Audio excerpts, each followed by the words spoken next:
Alam mo, pag dito tayo sa Pilipinas nakatira, isa tayong lumagsag eh. Yung nanay ko kasi may lahing Katsila.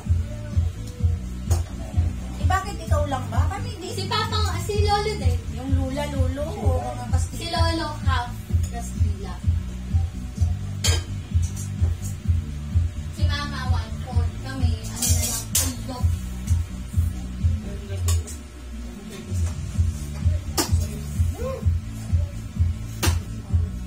Kaya ayaw ko kumain. Nahirapan ako.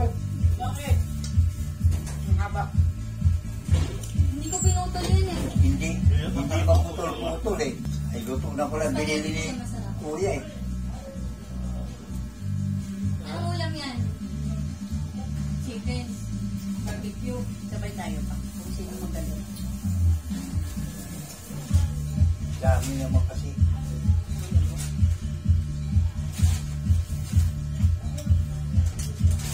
Sabihin mo naman, tanggalin mo sa tao.